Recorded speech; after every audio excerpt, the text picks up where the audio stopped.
Hei, mana Roy ni? Aduh, lambat pula. Tiding. Cantik pula bola ni. Saya sambil tunggu kan. Dia buat macam mana ni? Pusing. Azhar buat apa tu? Hai cikgu. Ya. Tak, saya tengah tunggu kawan saya si Roy ni cikgu. So sambil-sambil tu tengok tak tahu nak buat apa, saya main lagi ni kejap kan. Oh, nampaknya Azhar ni tak boleh duduk diam dalam satu waktu. Ini mungkinnya ada ciri-ciri kecerdasan kinestetik nampaknya tu. Oh ya ke? Apa tu? Apa tadi? Kinestetik cikgu? Ya, betul. Apa kinestetik tu cikgu? Inilah topik yang akan kita bincangkan sekejap saja lagi. Oh, okey. Tak sabar sebenarnya nak bincangkan. Jom.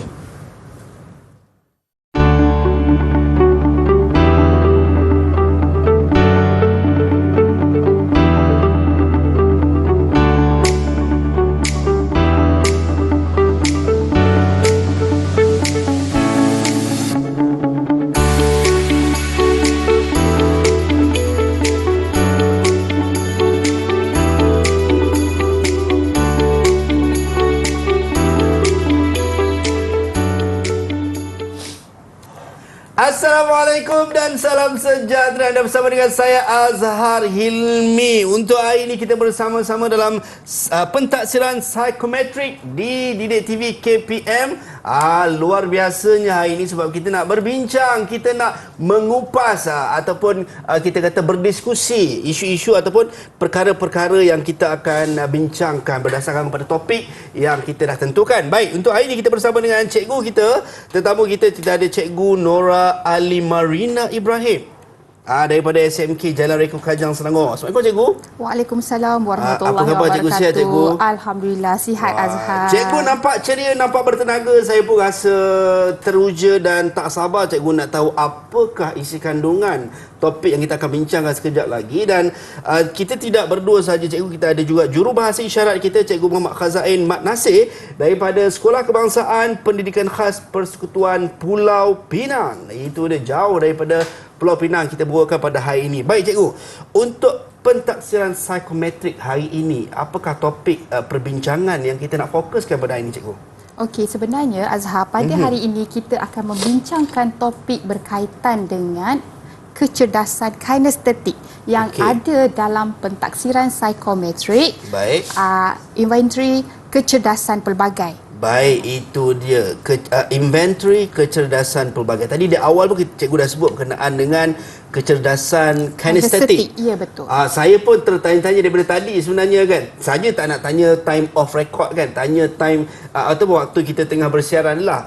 Apakah yang dimaksudkan dengan kinestetik? Adakah ini satu masalah atau bagaimana cikgu? Okey, sebenarnya kinestetik ini ialah satu kecerdasan semula jadi. Okey. Kalau dia berada di tahap yang tinggi tidak menjadi masalah dan berada di tahap rendah pun tidak menjadi masalah. Okey. Yang penting bagaimana kita mengguna kecerdasan yang kita miliki itu. Okey, kita pergi kepada yang lebih mendalam. Baik. Sebenarnya inventory ini, kecerdasan pelbagai ini, kinestetik ialah mahir memanipulasi objek fizikal. Okey. Dan mengimbangi pergerakan antara fizikal dan juga mental. Baik. Bagaimana yang Azhar buat tadi. Tengah berfikir tapi dalam masa yang sama menggunakan sesuatu untuk kita ada pergerakan lain. Orang kata tangan berjalan cikgu. Ya, tangan berjalan. Betul.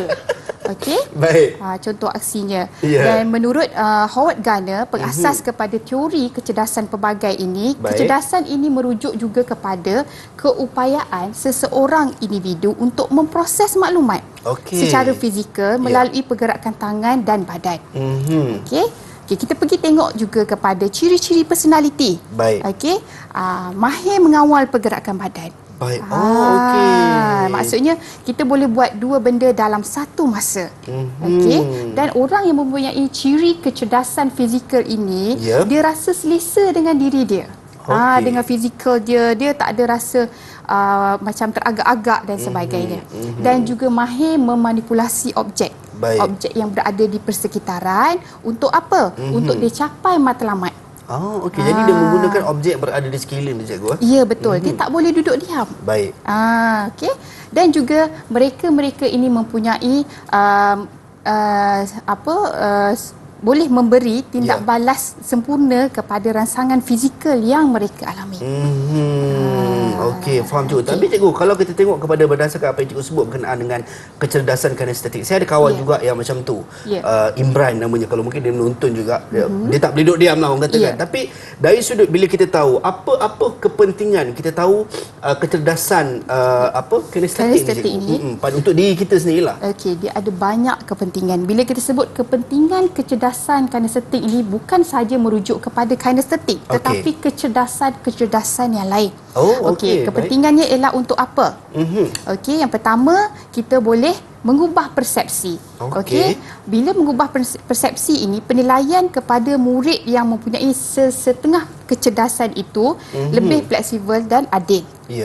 Maksudnya kalau murid tu dia kurang mahir dalam matematik, tetapi mungkin dia ada kecerdasan keistimewaan yang lain yang boleh kita ketengahkan. Okey, selain daripada itu, kepentingan lain ialah untuk meningkatkan potensi diri dia. Kecerdasan ini dapat dipupuk dan dipengaruhi oleh faktor pengalaman, faktor budaya, motivasi. Okey, dan seterusnya tentulah boleh meningkatkan tahap pencapaian. Bila kita tahu kita kecerdasan tu kita berada di tahap mana dan kita ada kelebihan itu, kita akan menggunakannya dengan lebih baik. Itu dia. Dan juga peluang untuk mempamerkan bakat. Mungkin Azhar ada kelebihan lain apa semua kan. Boleh ketengahkan lagi kelebihan itu untuk apa? Peluang kita mempamerkan bakat Azhar tu sebagai potensi lah. Jadi mungkin untuk ditambah baik ke depan lagi cikgu ya? Ya, betul. Dan juga tentulah kalau dalam bidang pendidikan, kepelbagaian teknik pengajaran. Itu dia cikgu. Saya faham. Saya ingatkan orang yang ada sikap yang sebegitu sebenarnya ada masalah. Sebenarnya bukan masalah cikgu tapi dia adalah kecerdasan fizikal. Sebab tu saya kalau duduk minum-minum dengan kawan-kawan, tiba-tiba tengok kawan saya salah seorang tu yang si Imran tu kan, bila dia akan goyang-goyang tu, goyang-goyang ni. Jadi saya dah tahu puncanya, tapi bukan masalah, tapi adalah satu kecerdasan dan sebenarnya adalah satu kelebihan juga untuk dia. Dan banyak lagi sebenarnya kita nak tahu. Saya pun teruja nak tahu dengan lebih mendalam berkenaan dengan inventory kecerdasan pelbagai khusus kita dalam kinestetik ni cikgu. Tapi kita nak berhenti seketika, kembali selepas ini dalam pentaksiran psikometrik Didik TV KPM.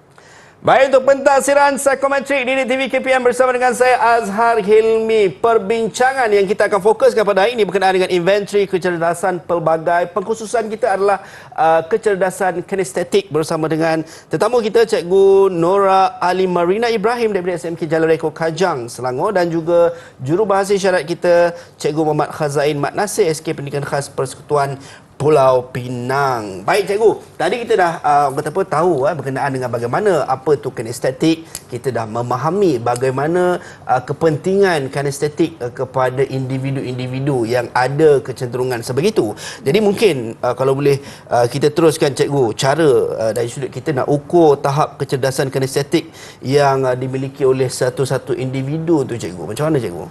Okey, kalau di sekolah kita akan mengukur menggunakan pentaksiran psikometrik. Apa dia pentaksiran psikometrik ni? Itu salah satu pentaksiran yang akan dijawab oleh pelajar-pelajar tingkatan 3. Di mana dia ada 2 kertas di dalam itu. Yang pertama ada bahagian A dan bahagian B. Dia mengukur visual, verbal linguistik bahasa Melayu dan juga bahasa Inggeris dan juga logik matematik. Tetapi untuk kinestetik, dia akan pelajar akan menjawab item ini dalam kertas 2. Okey, seperti yang kita lihat di slide. Okey, di kertas 2 di mana ada 130 item. Antaranya ada item-item atau soalan-soalan berkaitan dengan kinestetik ini.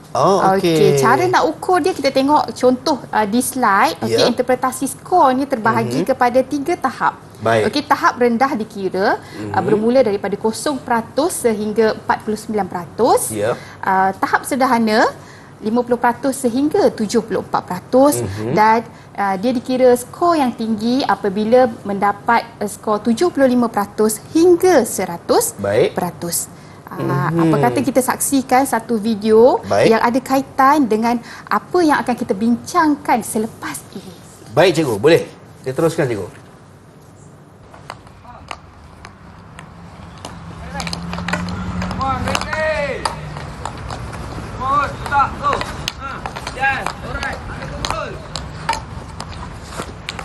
Baik cikgu, kalau kita tengok pada ketika ini murid-murid sedang melakukan aktiviti ini mungkin kita kata hoki lah.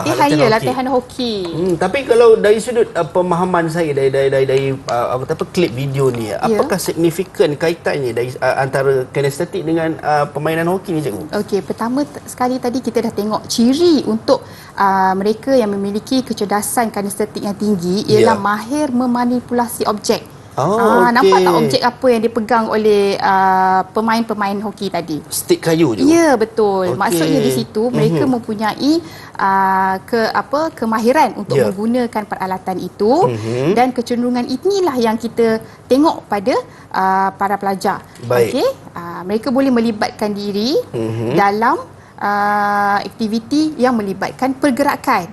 Boleh dikaitkan dengan gaya pembelajaran yang boleh dipraktikkan oleh murid.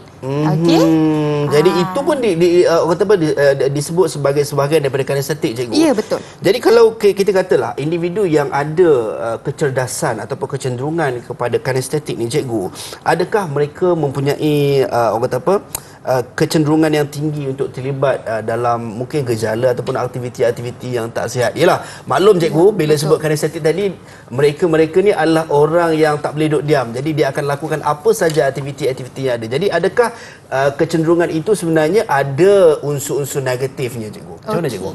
Kalau daripada segi begitu, sebenarnya kecerdasan ini bila kita tahu, jadi kita faham adakah kecerdasan itu boleh dikawal atau tidak. Maksudnya kalau dia mempunyai tenaga yang berlebihan, untuk kecerdasan kinestetik. Jadi guru ataupun ibu bapa boleh cuba mengawal supaya dia tidak terlampau ketara.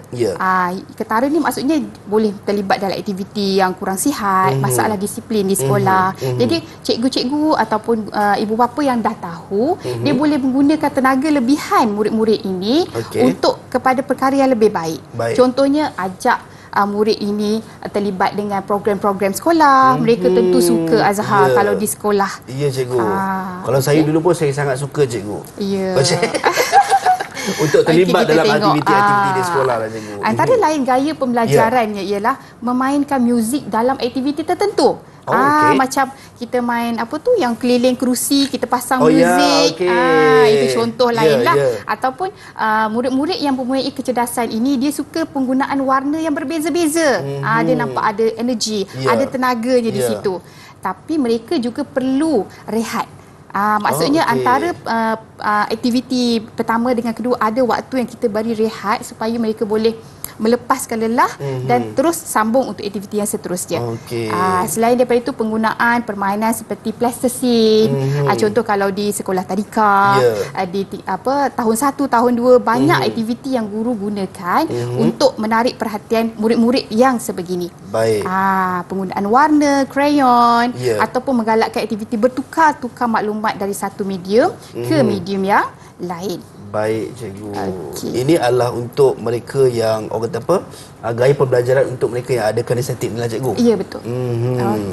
Baik cikgu, seterusnya cikgu. Seterusnya kita tengok apabila guru dah tahu muridnya mempunyai tahap kecerdasan di tahap yang mana, jadi guru boleh menggunakan ilmu ini, maklumat ini untuk meningkatkan kecerdasan ini dalam kalangan murid. Contohnya menggunakan subjek-subjek, kalau yang tengok di slide sekarang ni kan, kalau sains dan RBT banyakkan eksperimen, memasang peralatan atau peranti, aktiviti menyentuh haiwan, kucing contohnya yang ada di sekeliling sekolah. Kalau untuk matematik menggunakan objek geometri, kubus, kuboid, mengikut inilah mata pelajaran.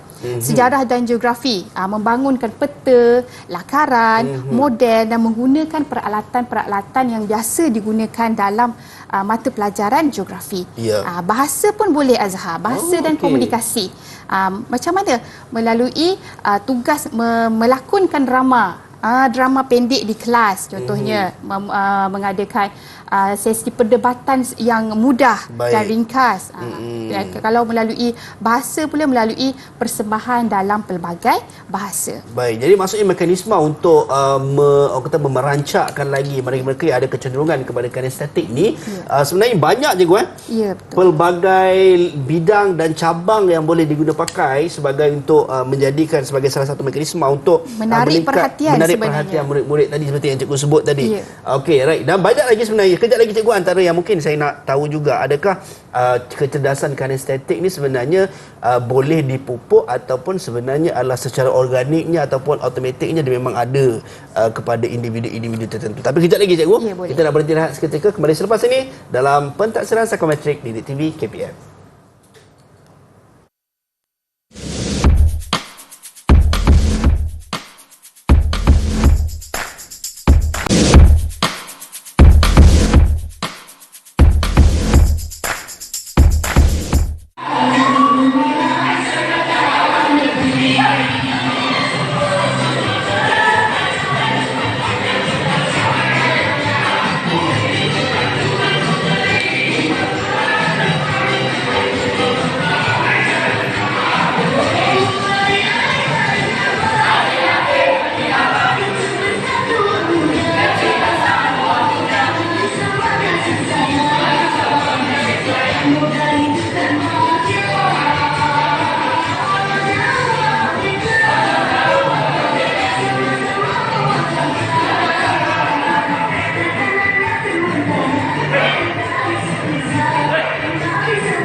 Baik, Azhar Helmi di sini Pentaksiran Psikometrik. Kita masih bersama dengan tetamu kita, Cikgu Nora Alim Marina Ibrahim daripada SMK Jalan Reko Kajang, dan juga jurubahasa isyarat kita, Cikgu Muhammad Khazain Mat Nasir. Cikgu, berdasarkan daripada video tadi cikgu, kalau kita tengok murid-murid tadi melakukan aktiviti tarian lah. Saya pun terikut menari tadi juga. Teruja ya. Teruja cikgu. Kalau kita tengok dari sudut mungkin, apakah aliran yang sesuai untuk murid-murid yang ada kecenderungan kinestetik yang tinggi seperti yang kita tonton daripada video tadi cikgu? Okey, kalau kita tengok pada video tadi, kita nampak dengan jelas bagaimana murid itu menggunakan kelebihan fizikalnya. Dia nampak tak kaku, tak apa orang kata, tak kekok. Okey, dia menggunakan kelebihan yang ada pada diri dia dan nampak kepuasan di wajahnya apabila melaksanakan tugasan yang diberi oleh guru untuk melaksanakan tarian. Jadi murid yang sebegini perlu tahu aliran yang sesuai dengan diri mereka. Ini topik yang kita akan bincangkan untuk segmen ini. Baik, cikgu. Okey, untuk aliran-aliran yang sesuai yang ada di bawah Kementerian Pendidikan Malaysia, antaranya ialah aliran perdana lah, mengikuti pakej STEM, pakej STEM A, pakej STEM B dan juga pakej STEM C. Selain daripada itu, kita juga ada sekolah khusus sebenarnya, Azhar. Okey, ada Maktab Rendah Sains Mara, MRSM, Maktab Tentera Diraja, yang ini untuk melahirkan pegawai-pegawai yang berkaliber. Seawal umur tingkatan 4 telah dilatih. Ini akan jadi barisan hadapan negara kita cikgu. Betul. Selain daripada itu, ada sekolah berasrama penuh, college vocational, sekolah menengah teknik, sekolah seni, sekolah sukan. Kalau yang macam pelajar tadi yang melaksanakan tarian tadi tu, dia mungkin boleh memohon untuk masuk permohonan ke sekolah seni. Kita ada sekolah seni Perak, sekolah seni di Johor. Kalau murid itu aktif dalam bersukan, contohnya permainan hoki, permainan badminton, silat, aktiviti co-curriculum yang lain, mereka boleh mengembangkan lagi bakat dan potensi mereka di sekolah-sekolah khusus ini. Jadi kalau kita tengok cikgu ada bold ataupun warna kan berbeza seni dan sukan. Mungkin adakah kecenderungan kinestetik tinggi ni lebih di situ. Di sekolah seni dan juga di sekolah sukan. Cikgu. Selain daripada itu, kita ada juga bidang TVET. Technical Vocational Education Training. Untuk apa? Untuk mereka-mereka yang mempunyai kemahiran yang lebih kepada kinestetik ini boleh mengembangkan bakat dengan mengikuti kursus ataupun program di ILP, Institut Latihan Perindustrian. Untuk apa? Untuk melahirkan pekerja separa mahir. Baik, itu dia. Okey. Ya, cikgu. Bila kita dah sebut tentang aliran, kita tentulah nak tahu juga bidang pengajian apa. Bila dah belajar, nak tahu lepas ni nak sambung lagi untuk pengajian yang tertinggi tu di mana. Ya, cikgu. Jadi maksudnya bila murid-murid dah tahu kecerdasan mereka itu di mana, mereka boleh menyambung pengajian dalam bidang kejuruteraan. Baik. Sains dalam bidang sains dan teknologi, dalam bidang pembuatan dan pembinaan, komunikasi dan multimedia, perkhidmatan kesihatan pun sama. Okey. Dan selain daripada itu dalam bidang sains sukan, media dan seni dan juga pendidikan dan latihan. Itu antara bidang-bidang pengajian untuk mereka yang mempunyai kecenderungan kinestetik yang tinggi, dan kalau kita tengok sebenarnya agak luas juga bidang yang ada. Tapi kalau kita kata dari sudut bidang pengajian, sudah pasti sebenarnya selain daripada orang fokus kepada bidang pengajian, orang nak tahu juga berkenaan dengan sudut peluang pekerjaan kepada mereka yang ada kecenderungan kinestetik yang tinggi. Macam mana, cikgu? Okey. Tentulah kita belajar, tentu kita nak dapat kerja yang bagus. Jadi kita kena tahu jugalah bidang kerjaya yang ditawarkan yang popular di Malaysia. Okey, saya boleh bahagikan kepada 4 yang utama. Yang pertama, dalam kerjaya yang berkaitan dengan bidang perubatan. Sebagai apa? Sebagai pakar bedah. Sebagai ahli terapi fizikal.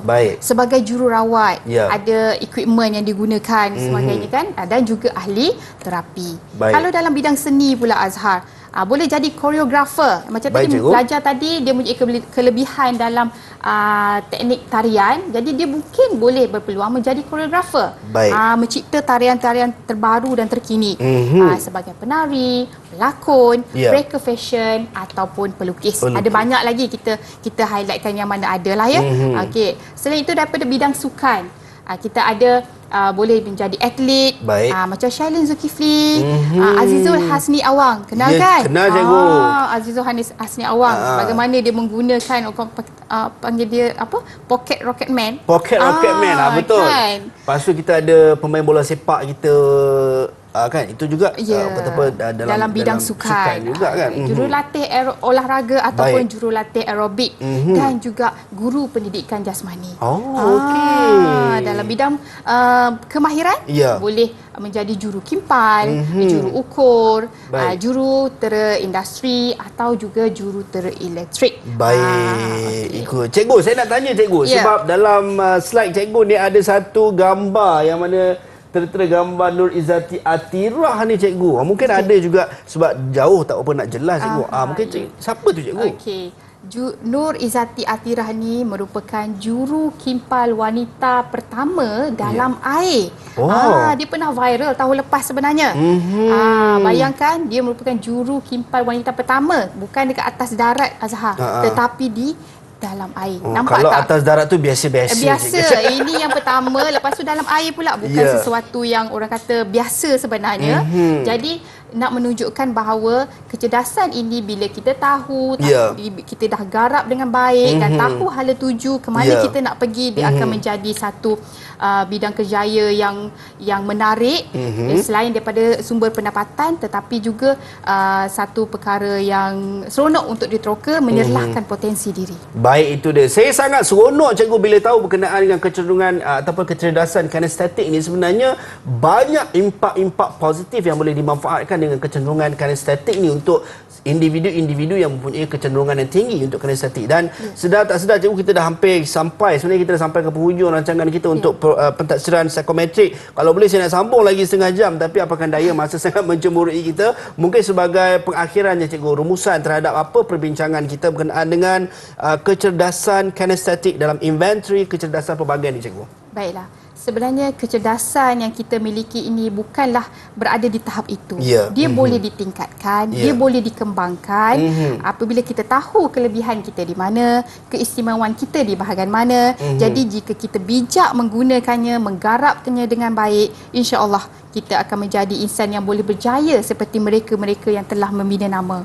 Itu dia. Amin. Amin ya rabbal alamin. InsyaAllah. Kita nak ucap jutaan terima kasih kepada Cikgu Nora Ali Marina Ibrahim daripada SMK Jalan Reko Kajang, Selangor, dan juga jurubahasa isyarat kita Cikgu Muhammad Khazain Mak Nasir daripada Sekolah Kebangsaan Pendidikan Khas Persekutuan Pulau Pinang kerana sudi bersama-sama dengan kita pada hari ini, termasuk juga anda semua yang sedang menonton pada ketika ini. Terus setia bersama kami di Didik TV KPM. Dalam diri manusia semua ada kecenderungan kinestetik untuk kehidupan kita, sentiasa buat yang terbaik. Jumpa lagi. Assalamualaikum dan salam sejahtera. Bye-bye.